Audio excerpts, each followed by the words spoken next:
and gentlemen, and welcome to AEW Mash. And can you say reset button, ladies and gentlemen? We have got new champions, a tournament of champions, and a week in which the OGs step up to steady the very turbulent ship that is AEW. It's late 2022, lads, and wrestling is still absolutely mental. We have tons to get into and not much time, so let me tell you quickly about this podcast. AEW Mash is one of the many podcast parts which, when formed together, make the mega powers that is the Midweek Mashed Tattie Sportscast. You can find us across all social media and on all audio streaming platforms. Want to support the guys? You can buy us a coffee. It goes towards running the podcast. And that's just a really nice thing. But if you don't want to do that, that's all right. Just make sure that when you're on your wee audio streaming device, leave us 5 stars, baby!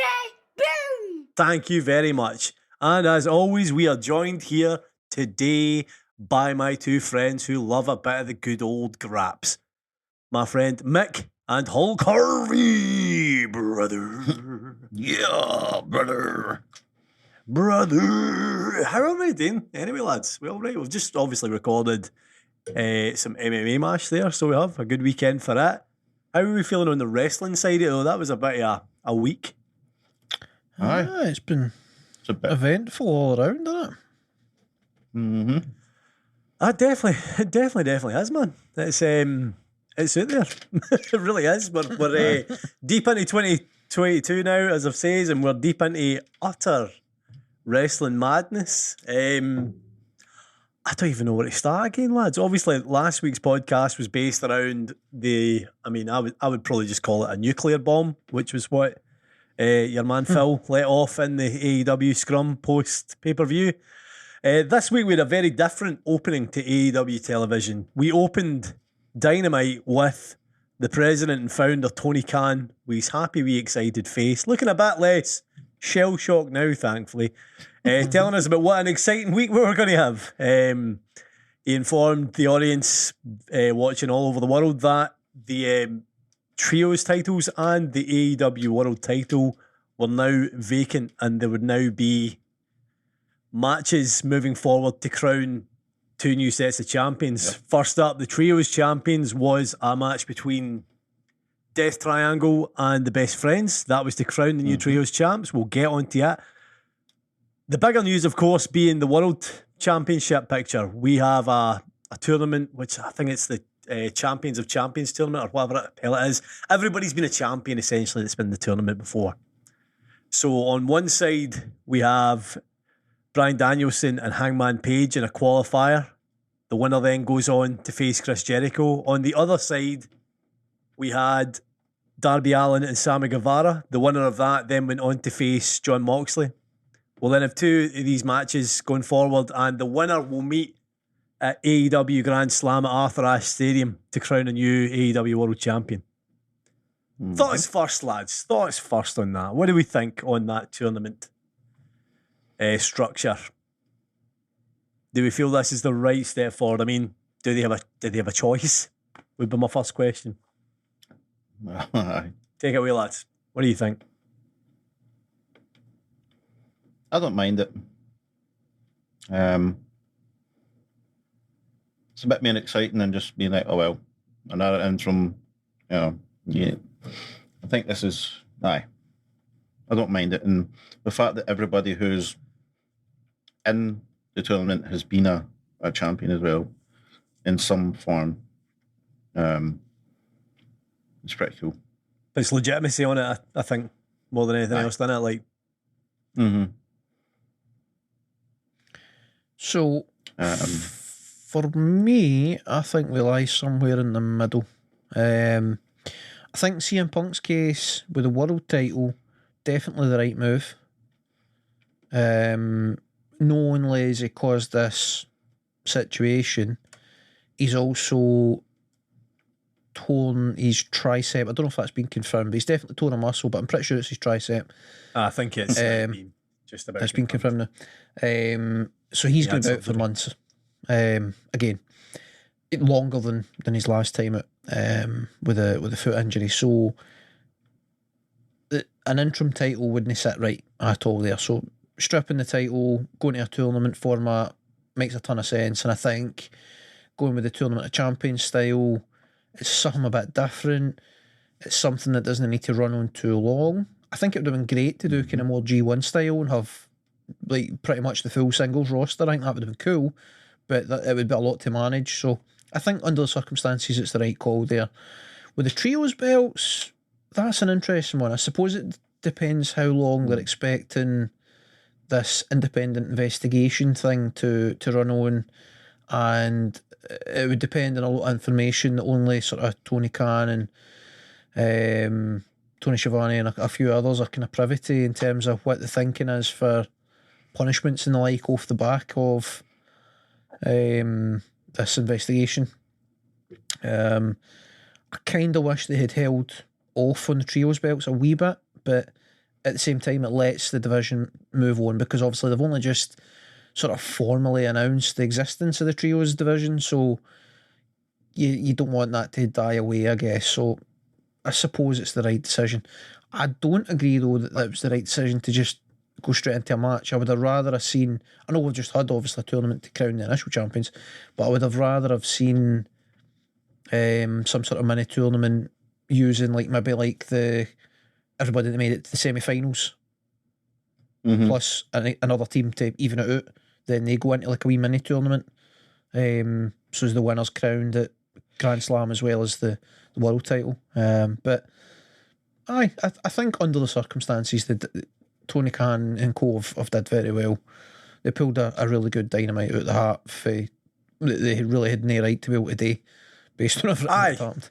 Aye, I mean, the funny thing is that they're working with a much lesser roster, and yet they managed to put on probably one of the best paced shows of the year. Back to just booking sensibly, putting out your best guys, doing the stuff, nothing silly. What a difference! It's ridiculous that this is what it takes for them to kind of switch back into sensible booking. As far as the who competes for the trios belts, I think again their hand is forced because I'm sure it's Alex Reynolds is injured as part of the Dark Order. Yep. So they can't really go there. Aussie Open and Will Ospreay are obviously back in Japan, back to New Japan Pro Wrestling, and I'm trying to think of the other trios. I mean, you can't really put the Trustbusters in there for a final. House of Black. House of Black. I mean, there's a lot of uncertainty under I can see why they did what they did. Aye, they've put their two biggest trios teams available, and fair play to the two teams, by the way. I thought the match was a lot of fun. Oh, tremendous match. Loved it. Before we go into that match, one question very quickly though. Is this sort of situation, does this shine a light on the trios division as it currently stands? Is this a wee bit damning on what that division is at the moment? That they had no choice. These were basically the only two trios that were currently available. Oh, it's a bit of a hit, certainly, mate. Aye, it really is. All of a sudden, going from having what we saw as a very promising trios division, one of their biggest teams is suspended, another one's injured. Well, another two teams are injured, really, when you think about it, mate. Mm-hmm. Well, two teams are injured, one suspended, one's away. Two are away. Aye, well, one obviously was the Aussie Open and them gone, and then the Empire one, and then Malachi Black, with the Dark Order. So, do you know what? I think just flying it out there. Sorry, when you go back. Just flying it out there. I would have loved to have seen a Dark Horse situation, just because of how interesting it would have made it, and fling in Pinnacle 2.0, being FTR and Wardlow, fling them in the match. I mean, why not? Aye, I mean, they've obviously crowned a new double champ in Pac. Pac carries the All Atlantic title, and now he carries the Trios title. So, I mean, that's one of the good things about this, obviously, is that somebody like Pac, who's been there from the start, is rewarded with the recognition of being the first ever double champ in AEW. That's one of the kind of good sort of positives of this. It's good to see somebody like him who's done his job, always put on his best performance, never any drama with Pac. Yep. He gets a reward out of this. And the Lucha Brothers obviously become the first team to be double champs as far as the two available kind of team sort of divisions go. Like, Yep. so I mean that's also good. There's a wee bit of me would have liked to have seen the Best Friends be trios champions with I would have Orange preferred that, Cassidy. I've got to say. But I mean, I think that's just me being personally into that more than what was right. Because I mean, Lucha Brothers, big kind of name team in AEW. Like I can see why. I believe we're also, and I hope this isn't just the reason. I believe we're entering Latin History Month. I hope that's not today, but I really do. I don't see it being anything. I hope no, but I know big companies all over the world, they tend to shine lights on things just when it comes round to History Month. Like we know they can buy straight gay wrestlers all getting trolleyed out when it was Pride Month and all that. Like it's an unfortunate part of any kind of big business, and that kind of over the topness when it comes. Is it Hispanic History Month, Harvey? Hispanic Heritage Month runs from this is retarded, but anyway, it goes from 15th of September to October the 15th. There you go. So that's we're just entering that then pretty soon. Why the 15th? It's not really a month, is it? But it's a pretty good one. What do you say? I have a bit of a gut feeling that they went with Death Triangle. Death Triangle. My brain's still working for a second there. I have a sneaking suspicion that they went with them because they don't intend to have them drop the belts for a meaningful amount of time, like maybe up to next pay-per-view or something like that. Like, I don't think it's a case of it's a holdover champion for a couple of weeks until they sort out this investigation thing. Because I think if they were going for a shorter reign, they would have went Best Friends. Because I think it damages them less to have them drop the belts after just like kind of 4 weeks or whatever.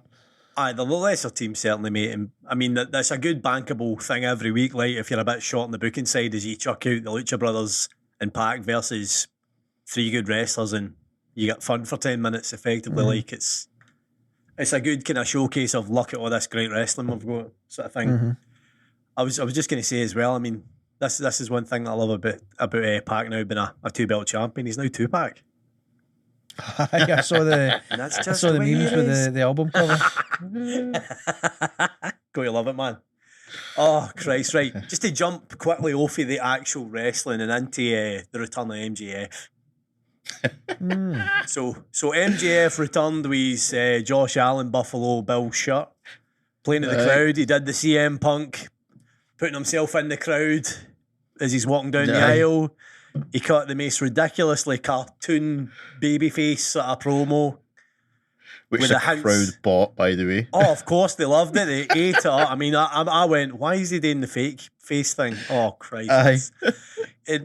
Moxley then comes out, calls him out on it. Immediately the mask slips and we have MJF return to type with the bidding war of 2024 and the WWE talking all that. How do we feel about this? People seem to love it. A lot of people have quite enjoyed this exchange. Again, is this a necessity because you need a babyface that's defending the company and John Moxley? Or is that, I mean, for me, after the couple of weeks they've had where they've had a very prominent wrestler shit heavily upon the company, they now have their heel shit heavily upon the company on TV. That doesn't sit well with me, lads. I think this was wrong. I think this is reshuffle. I think what's happened is Punk was kind of naturally turning heel. Mox was this kind of tweener guy that was when he needed to be heelish, he was being heelish and putting Punk over. When he needed to kind of lean more to babyface to allow Punk to naturally go towards being a heel, he was able to do that. But I think now and then obviously I think the plan has been for MJF to return and then they go into this program with MJF and Punk. And then I think a double turn was coming. I think MJF was going to go face and the Punk was going to go heel. So I think what's happened is they've basically had to rethink their plans a wee bit and they're delaying the face turn for MJF and they're having Mox play up the company hero, which, I mean, to be fair to him, he is. Oh, he is. That's without question, by the way. Deck. He's the guy that they can always count on. Yep. So they're having him play up the babyface, and they're having MJF be MJF to really cement that. I suppose again it's something they kind of need to do right now. It's such a shame that this is where they've had to be led back to. The one negative I had on it, right? I thought it was great, especially because the crowd was eating up. If the crowd wasn't eating up, it would be awkward and weird. But because the crowd was eating up, I thought it was great. But it did bug me that at the end of the pay-per-view, after the reveal, when the crowd was cheering for MJF and Punk was standing in the ring looking a bit of a douche, MJF, probably in part to put the crowd back on the side of Punk, but also just because he's MJF, he flipped the board, they gave the fingers to the crowd, basically saying it was another instance that we had it a few months ago where he's basically saying to the crowd, "What you cheering me for, you bloody idiots? I'm the heel." Aye. So he kind of did that again. So for them to go for that to the end of fake face scenario that he had didn't make too much sense. If he had just sort of stood his ground on the stage and let the crowd do what they wanted to do, then it would have been that one bit more believable and acceptable for him to come out and pretend he's a face on Dynamite. Aye. I felt like it still just kind of sticks with me though, the kind of the Triple H part and the Nick Khan part are like your boss has just looked an absolute fucking moron literally a few days prior to this. What I just don't feel like this was. It felt a bit TNA-ish, man. It felt like you were allowing one of your stars to make you feel like the little brother. Like, aye, you know what I mean? You were killing your own company's prestige for the sake of a kind of crowd reaction just for this week. Like, it still felt a bit short term. Aye, cheap. Aye, like, and I don't think cheap's the way to go to now. Like in this, like. And I know they're trying to pull story out of their arse here and pivot completely on the spot, which I get why they've simplified it down into MJF's the heel again. Moxley's the absolute kind of stone cold babyface kind of style thing. I get that. I don't know, man. I don't know. I Regardless of that, enough for a crowd reaction. Oh, aye. The crowd are freaking mental. Aye, that's just my personal take on it. Like, I think words could have been chosen better. Different examples could have been made. He could have used more kind of euphemisms and analogies rather than naming names and stuff. But I can see why they did it, because they're playing into this sort of character trait of Tony Khan's gave in and he's brought MJF back, but under the guise of he's giving him all the money that he wanted without having him sign a contract extension. So he's still leaving in 2024. So therefore the bidding war's still a thing, and etc. So it's just feeding that sort of fire that was there before, kind of thing. So I understand it, but I don't think timing was right to name drop and stuff. Cheapens everything, as you say. To speak to Moxley, Moxley then cuts. I would say the promo in the ring himself was beautiful, man. That was love, outstanding for pro wrestling, wasn't it? Like, outstanding for him. You could feel that. You could feel the anger and the upset in him. Yeah, like over the whole situation. And I think if you've got more like him in your locker room, you'd never have a problem. Aye, never have a problem. Like, he really, really believes in what he's done as an AEW wrestler from the minute he's come in. Like, he gets all the kind of talk like he's one of the kind of big ex-WWE guys, but he is an AEW wrestler from day one, just like any of the elite would have been, like, kind of seen as. He's certainly done his bit. I mean, not just him, no, lads. Bryan Danielson and Chris Jericho, fingerprints all over the show as far as their kind of impact in this. Yep. You're kind of three big kind of main guys there in a dressing room, I imagine. I can't say enough about either one of the three of them for their part in what's been a very good sort of recovery episode Danielson versus Hangman, I think probably a good place to move on to straight away there. So this was the first sort of qualifier match. I've spoke previously on here about how much I enjoy these two in a match together. They just seem to have fantastic chemistry with one another. That being said, I also think Hangman Page deserves a lot of love here. I mean, he's in a week in which his backstage friends have been suspended. He's had the top person in the company, as far as fan kind of perception, CM Punk, totally and utterly take a massive dump upon him. I think you noticed that in the entrance as well when he came out. That is the quietest I've ever seen a crowd react to Hangman Page in my life, ever. Yep. They were very unsure whether to cheer or... It wasn't even... I mean, it would have been different if they'd have booed him loudly. It was just apathy. Like, it was a nothing reaction for me. But he then goes on and he has a 20-minute banger with Danielson, in which Danielson wins ultimately in the end. Yep. Give that man some love, as far as I'm concerned. What do you think, guys? I've probably got a very different sort of thought process on this than you, Paul, so I'm wondering if Harvey maybe wants to go first before I change the tone. Okay. I don't know, fire away. I thought it was a good match. That's all I'm going to say. So Harvey enjoyed the match. I think it's a good match. I think Bryan Danielson's going to be in the final and You probably think so? get the belt. Ooh. I mean, we'll come to that. We'll definitely come to whoever we think it's going, but on you go, Mick. So, I think given the circumstances, everything that's transpired, I don't think they should have put Hangman in this tournament. You think so? I think maybe somebody like Miro, like another kind of TNT champ. So is it still this sort of champion theme? Yeah. My reason being is the crowd reaction. Hangman was in a strange position just in terms of his recent booking anyway, but then to risk a mute crowd reaction like what he got, I thought was a bit a risk that they didn't need to take, because he's now a babyface without the crowd really being behind him, which is I mean, it's no untenable or anything, but it's an odd position. And I think word choice here, I would say appreciation rather than love. I think Hangman definitely deserving of appreciation for being able to put everything aside and put in that performance, because it was a cracking match out the two of them.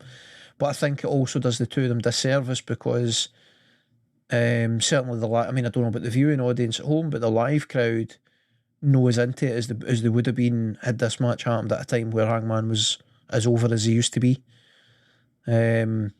I think I would have saved this rematch for another time. I mean, there's a shout for that. Bearing in mind, obviously, Hangman's not getting near the final.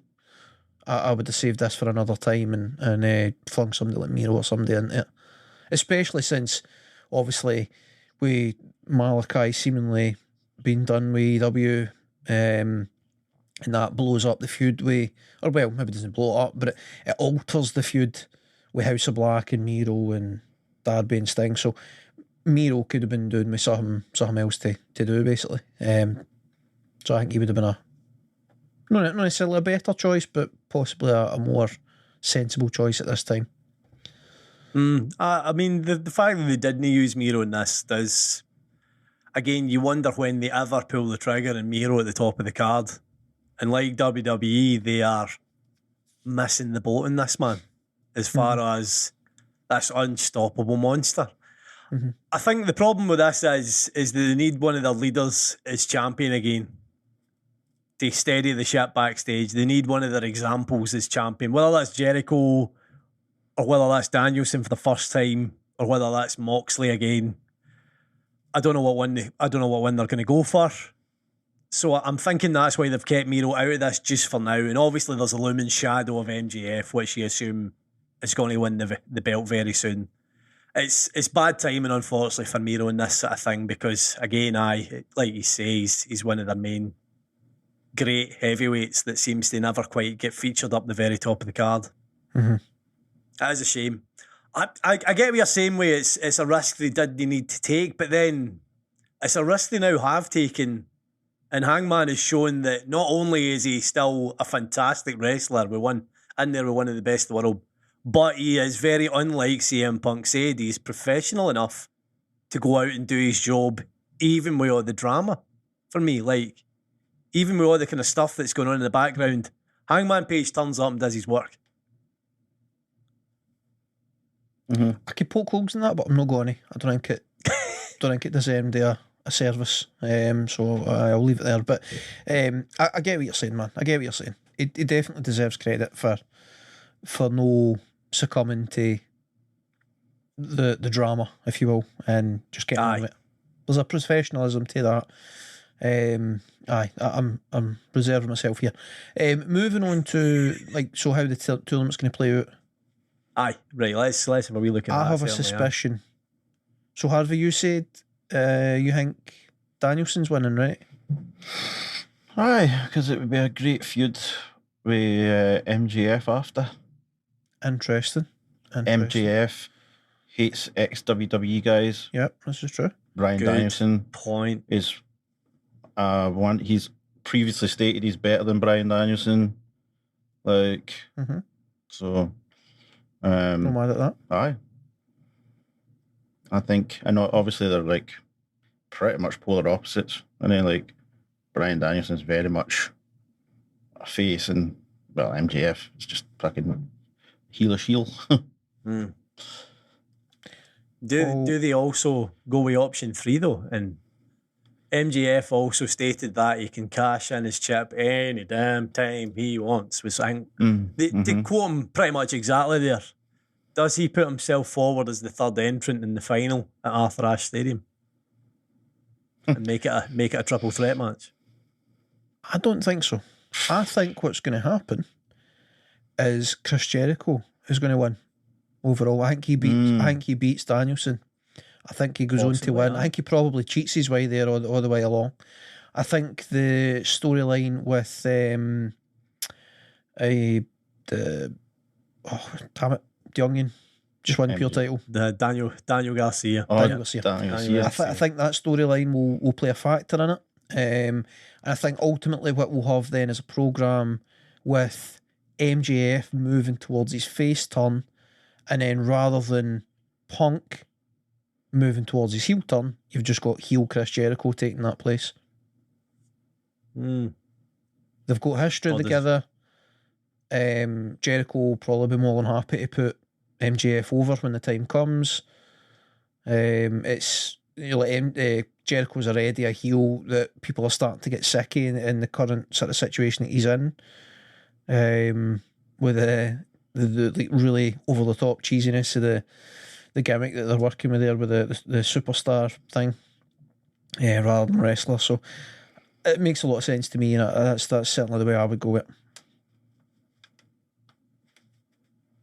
What about the Moxley thing though? What about him? I mean, it's obviously option 3 we see. I mean, it's a shame to say that we don't see Sammy Guevara as a viable chance of being champion, but there is no chance Sammy Guevara is raising his arm. What I think this does though is I think this moves Sammy Guevara on towards the title picture. I think this matures him this tournament. I think they use this to build him up a bit.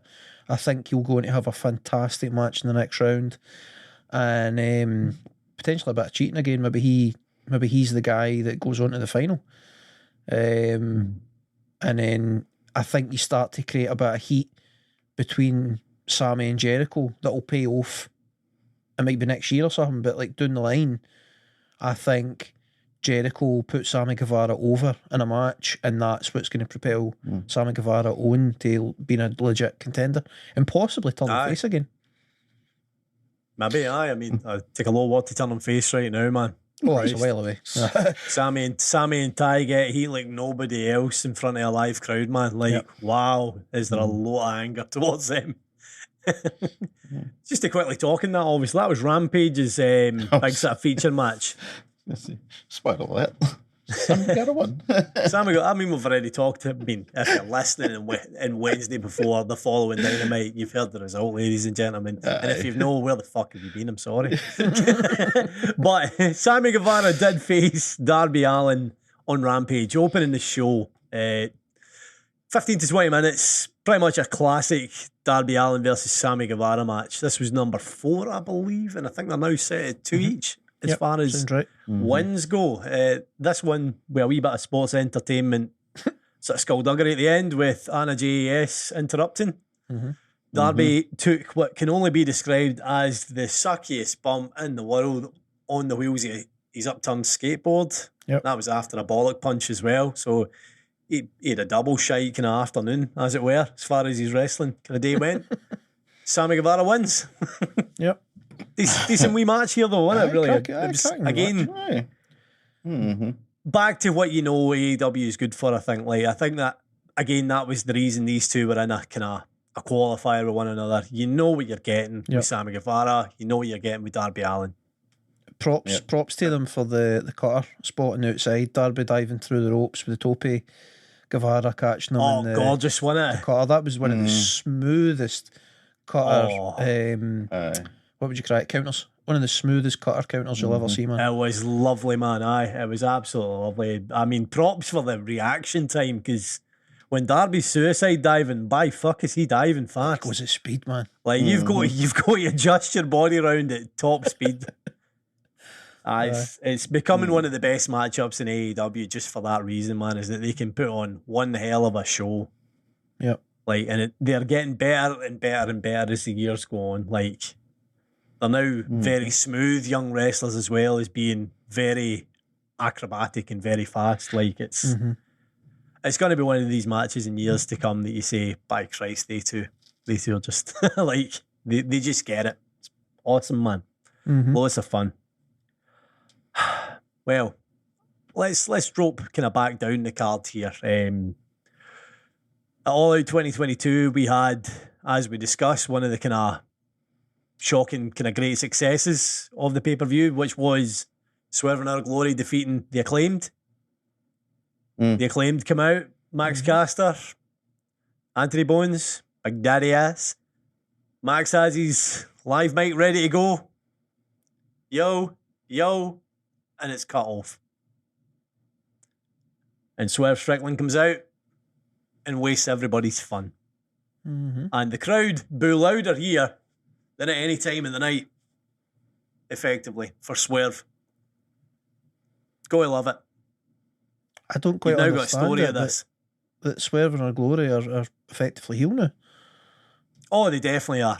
They definitely are. I think there's something very heelish about Swerve. Well, see, I think there he's always been had that. his arrogance. And they almost went to it too early because they teased it way back at that Battle Royale thing. That's right. With Swerve turning on Keith Lee. And it seemed like they were going to go straight to the heel turn with him, but they held on for a while. Seemingly this is the right time now, but I don't love Keith Lee as a heel. I'd much rather he was left at it. I don't think he is a heel though, mate. I think that's the magic of this. He's a reluctant heel. He's a heel because he wants to win and he wants to be a champion, so he tolerates Swerve, effectively. That's the thing he's always said to Swerve. If we keep winning, we'll be fine. The minute we lose, and then he walked off. I'm sure that was on a Rampage, if I remember correctly. You're right. The two of them talking to one another. That's always been their dynamic, is the Colby Shaq dynamic of world-class teammates who really openly dislike one another but tolerate it due to success. So Keith Lee will be a heel for this feud, and he will be a heel as Swerve's partner.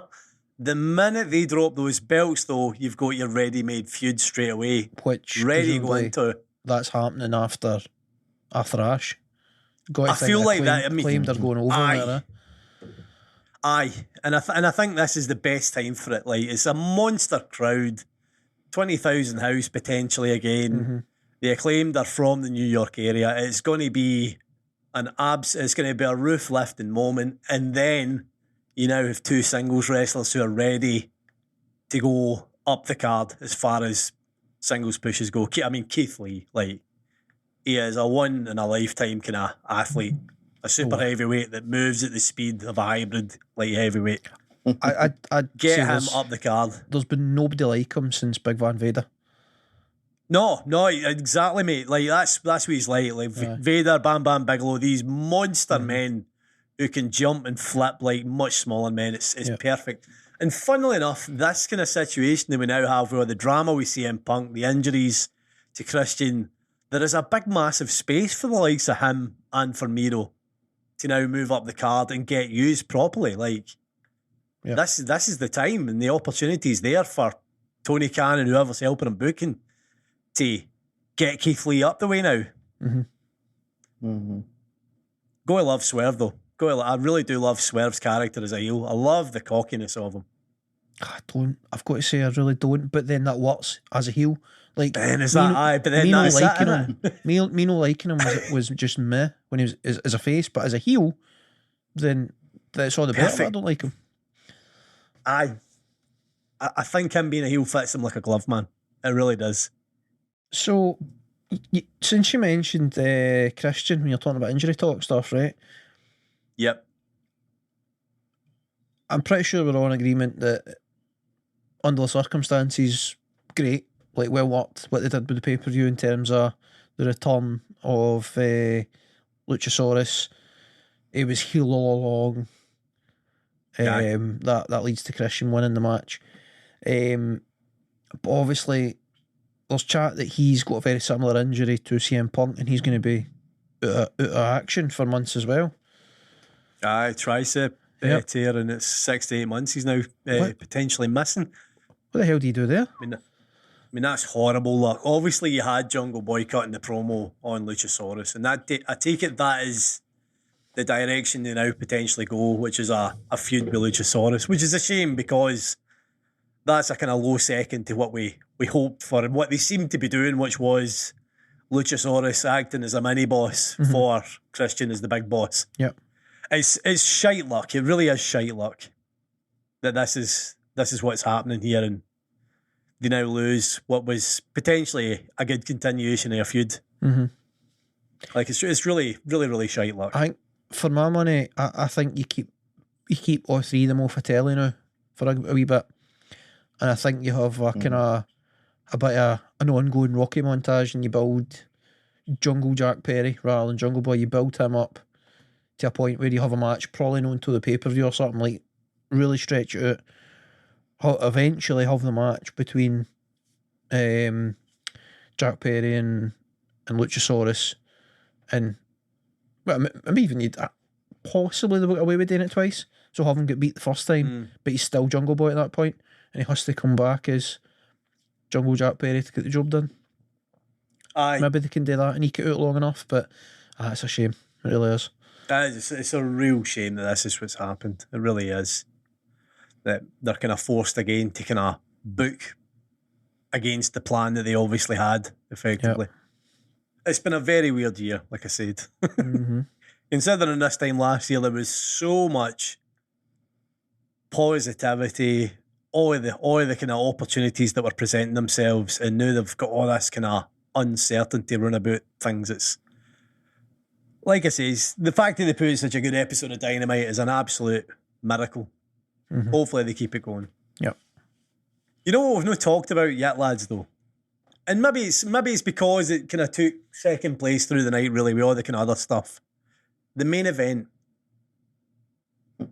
of Dynamite, Daniel Garcia, hometown boy, versus Wheeler Yuta.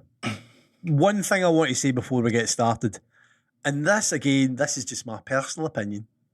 Other people can enjoy this kind of thing. Other people may well love it. But for me, live music is an entrance. I fucking hate it. I absolutely hate it. It is the shitest thing in the world. Every time there's a live band or a live rapper, I go, oh, for fuck's sake. There's 3 minutes of shite. You were going to say that. Honestly, just 3 minutes, this guy yammering into his mic. It was like a wedding DJ.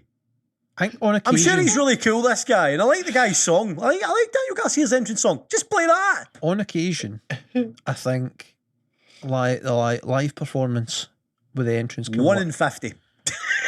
But it is rare that it works. Normally it's cheesy at best. More often than not, it's like this occasion where it was just naff. I can't quite believe that guy rapping is the same guy that's on his actual song. I didn't believe it. I thought that was the worst performance I've ever heard for a rapper. Maybe it's just I'm not the target audience, but dear God, I thought that was terrible. He sounded like a wedding DJ telling some dad that he needed to move his Ford Mondeo out for the front entrance of the hotel. Just nonsense.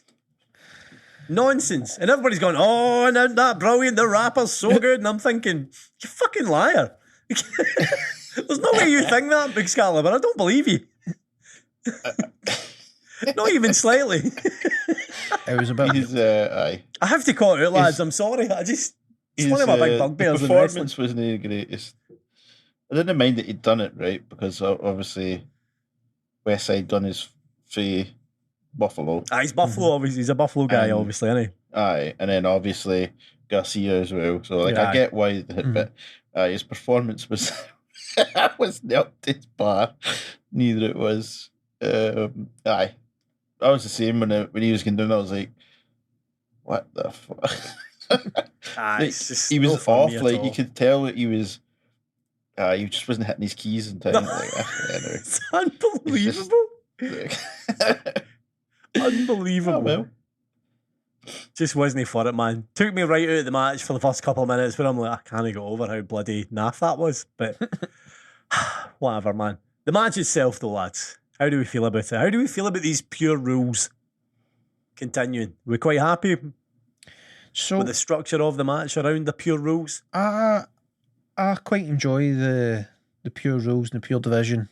When it's sort of placed well in the card and on the right card, it doesn't work as it's a bit of an oddity on AEW television because it's no their thing. Like it's a Ring of Honor thing. Mm-hmm. Yeah, I feel like it would have been better served as a Rampage main event or as a mid card match on Dynamite. I'm way slightly there. The one thing I would change about this show would be to flip where the trios belt match was and where this pure rules match was.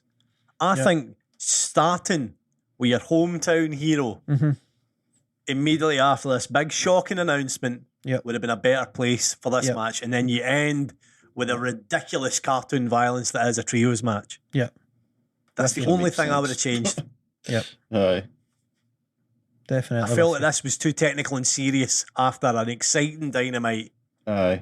I felt that you needed to build from this and then go into the kind of... Yeah. It's the only thing I would change. Aye, but I'm not a booker.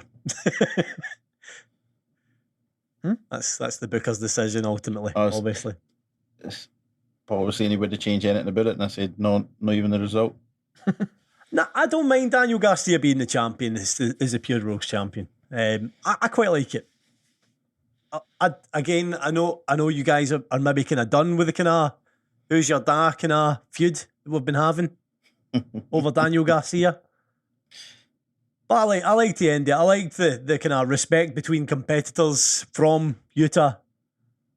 I liked somebody, obviously it's Garcia's hero, Danielson, and he's the kind of original great legend of the pure division as far as the prestige of the belt goes. Him presenting the kind of new young Brian Danielson kind of guy that Daniel Garcia is. Quite liked it. Chris Jericho with his daytime television acting props on point as well at the top of the entrance ramp. Great, absolutely fine in a wrestling environment and in a normal drama environment, totally overacted, but totally fine for pro wrestling. I didn't mind it, lads, I've got to say. I quite like the end of it. What do you make of Utah pushing Danielson, though? Aye, just straight after it. Again, they've had that kind of relationship where they are a bit sort of tetchy with one another. Like it's been a trial by combat, him coming into the Blackpool Combat Club. So I get that sort of aggression between the two of them, because him joining the BCC was him fighting his way into the BCC. It's not him being friends with him as such. Especially no Danielson.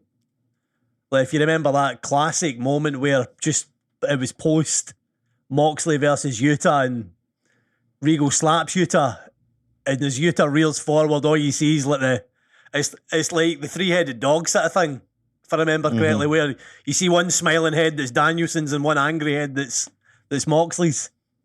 See, he's always had that sort of dynamic within the Blackpool Combat Club. It wasn't like where Castagnoli came in and, oh, thank God he's here, he's the man. See, for me, there's a subtlety here that I really appreciated, and it actually kind of won me over a wee bit in terms of the Who's Your Da feud. Aye.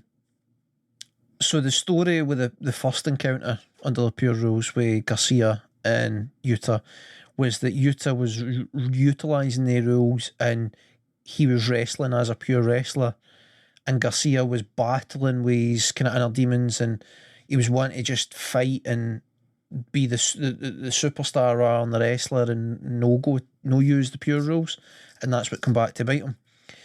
Then in this match, it was Yuta being frustrated with the situation, Yuta being somebody that's had to literally fight for the backing and appreciation of the BCC and specifically of Danielson, and you've got Garcia who's not been following the rules, but in this match he did, and he just went out there and wrestled, and then he's getting the love and the appreciation for Danielson without having to fight his way into the BCC. So there's a jealousy aspect.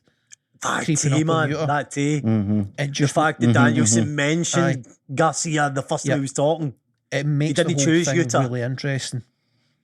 So it's like, I feel like there's now another match between Jericho and Danielson that's a bit more warranted, and there's a rubber match between Yuta and Garcia that's more warranted. And once they two matches happen, hopefully then that ties a pretty bow on it, and hopefully Garcia comes over to BCC, and then there's a bit of animosity still lingering there with Yuta, and then that's something that they can go to in the future when they look to either change up the members of the BCC or just kind of implode it altogether.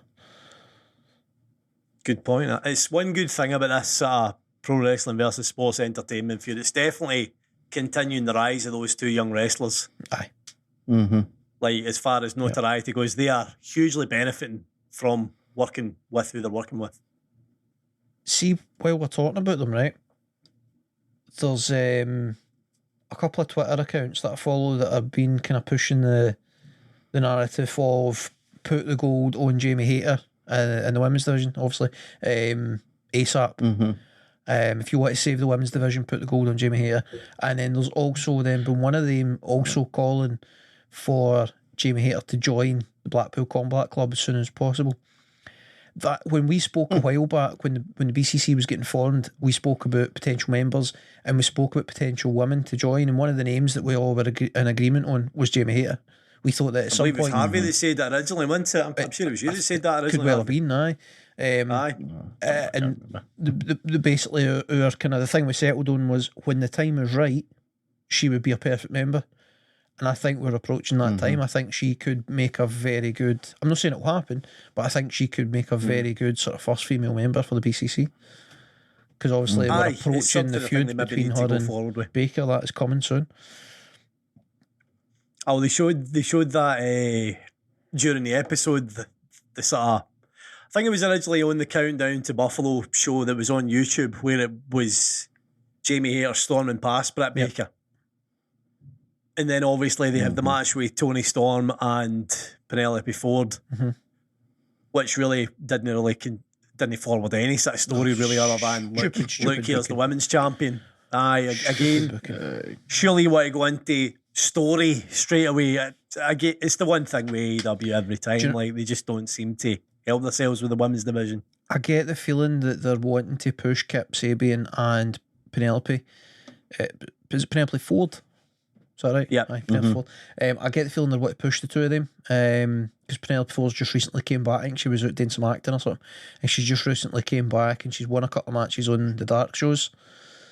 Yeah. So I think that's continuing that. They're kind of forcing her into the singles picture a bit because obviously previously she was sort of partnered with Bunny and the Matt Hardy family office thing and all that sort of stuff. So I think that's where they're going with it, but she didn't need to be against Toni Storm to legitimise her. Like, you could have put her against anybody else, really. It's an unusual thing with Penelope Ford. It depends largely on who she works with. Sometimes she can look absolutely brilliant, and sometimes she can look totally average, out of her depth. Aye, like really, really average. And this was one of the matches where she just didn't seem to mesh very well with who she was in there with. Yeah, I think that's that's also something that holds true with Toni Storm. I think against the right opponent on the right occasion, she can be world class and have an amazing match. But I think on some occasions, the chemistry's just not there with the opponent for whatever reason, and the result of the match isn't great. It just isn't as good as it maybe should be. It was one of the weird ones.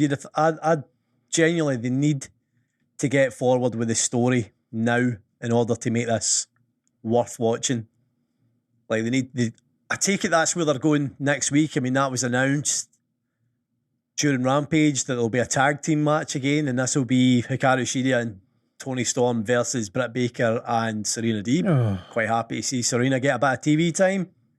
Why? But I'm assuming that this will be some sort of Jamie Hayter style sort of influence on the match, I would hope.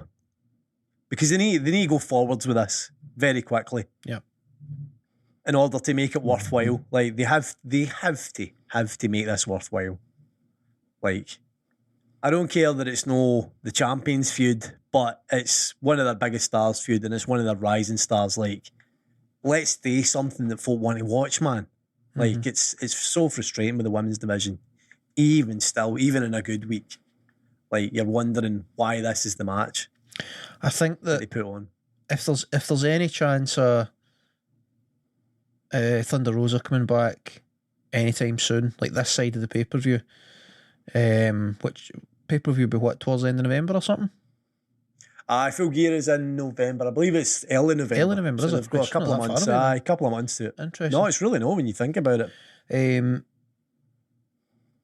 I think if Thunder Rosa's coming back this side of the pay-per-view, so then women's title match presumably then featuring on the pay-per-view, I think the only thing we can hope, because they will absolutely hold off on dropping any belts or anything, like Toni Storm will hold on to that interim belt until she can have a match with Thunder Rosa, if there's any chance of Thunder Rosa coming back this side of the pay-per-view.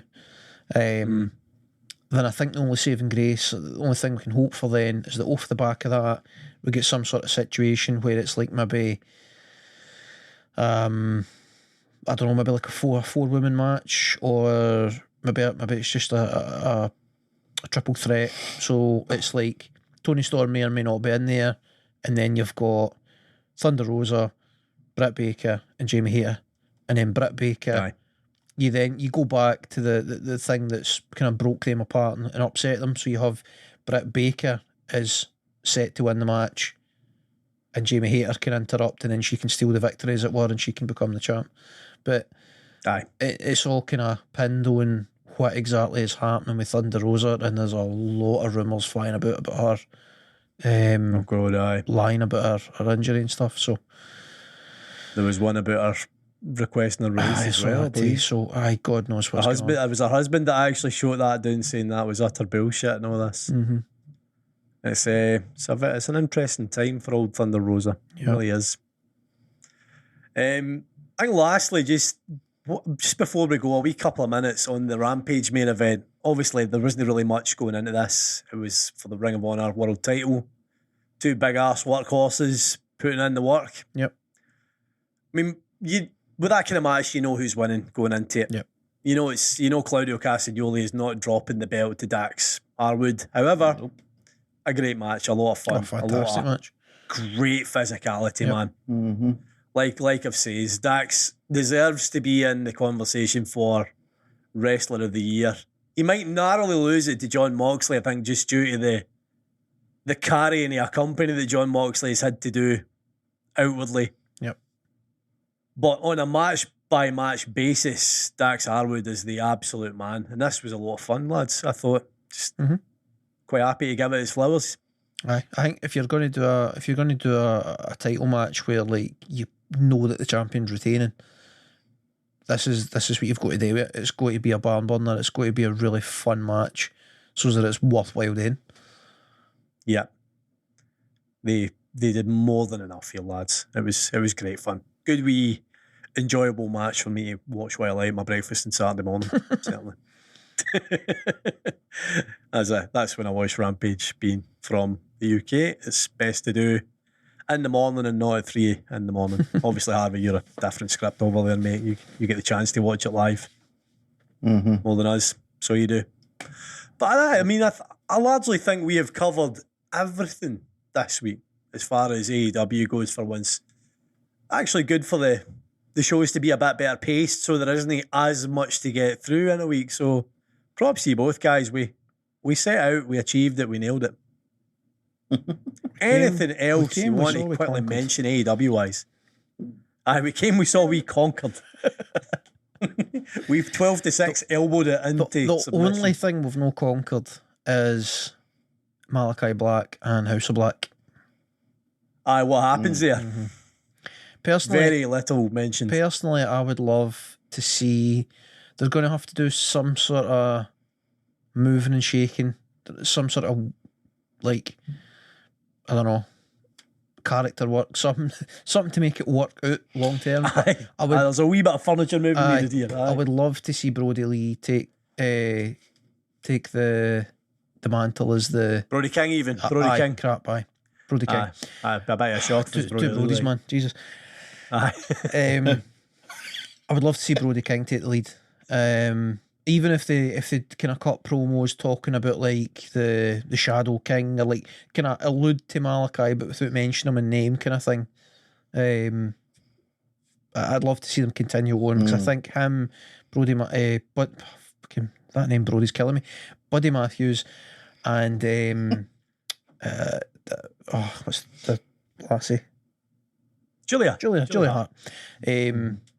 I love the dynamic with them. I would love to see them continue it, and I love everything that they did with Brody and Darby as well. So I hope that there's a big star. That they can continue to work together and they can pull something out of that. So fingers crossed they don't just disappear.